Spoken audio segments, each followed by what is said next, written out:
Let's talk about procrastination and productivity. For so long, I struggled with getting tasks done. I always knew that I needed to change these habits if I wanted to become the person I wanted to be. So I tried everything from daily planners to calendars to even reminders on my phone, and literally nothing was helping me. These methods worked for a few days, but I think the only reason why they worked was mostly because in my head, I knew that I wanted to try this method. It wasn't until I saw a clip on TikTok of Andy Frisella talking about something he called the power list. Essentially, you write down 5 critical tasks that you have to get done for that day. If you fail to complete your tasks for that day, then you lose and you have to start back over. Now, the reason why this works is because it almost becomes a game or a challenge rather than just a daily task list. On the 11th day, you look at your notebook and you see that you've done it for 10 days straight. You don't want that streak to end. The same feeling continues when you're 20 days in, or 50 days in, or 100 days in. Kind of like a Snapchat streak. As you keep doing it and you get higher in the days, it gives you motivation to keep the streak going. But aside from that, even the process of scratching a task off releases a ton of dopamine in your brain, which gives you this feeling of accomplishment, satisfaction, and happiness. For both of these reasons, you want to do this with a notebook as opposed to your computer. That way you can see your progress on each page and can release that dopamine by physically crossing completed tasks off. So for example, the first day of this journey, I wrote down my 5 tasks, which were work on new YouTube video.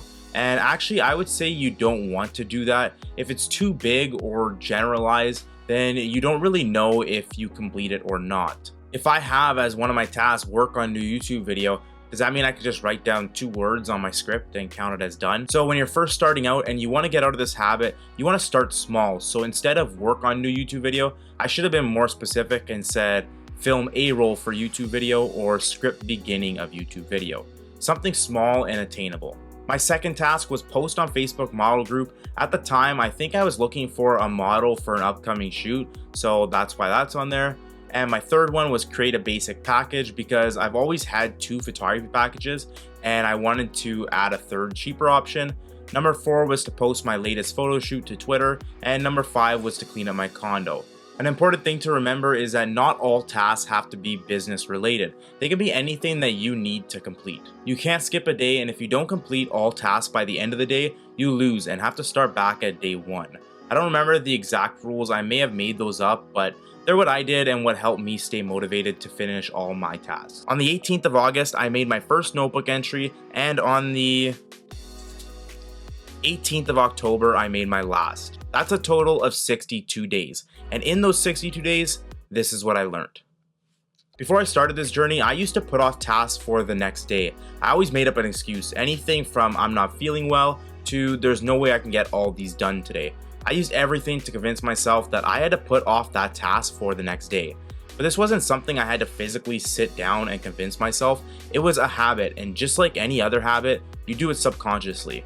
During those 62 days, there was never a time where I had a valid excuse not to finish a task, even if that meant staying up and completing whatever it was before midnight. Overall, what I learned was that our brain tells us all the time that we can't do this or save it until tomorrow, and that's because over the years we have programmed it to think like that. Now, not everyone is the same. Of course, some may have days where they physically cannot complete a task, but that's why this method is so great.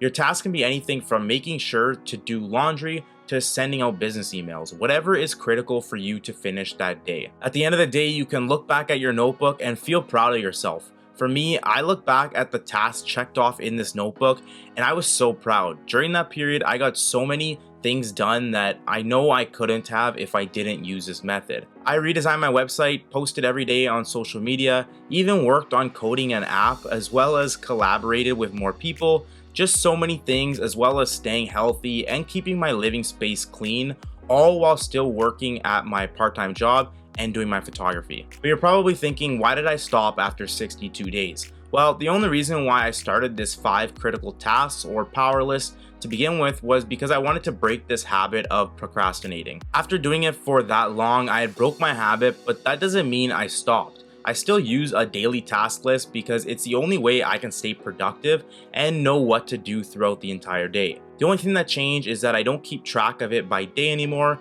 and now I have a list on my computer that I fill out every morning and just erase tasks when I'm done.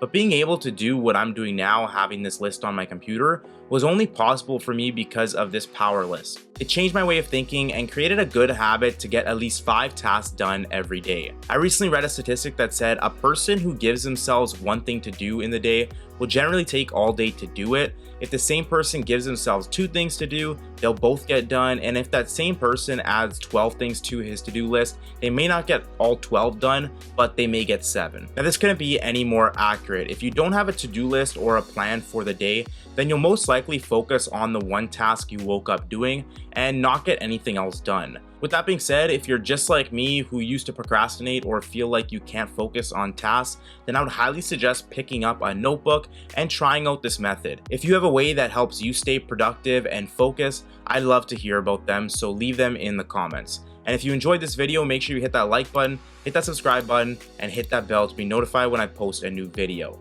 Peace.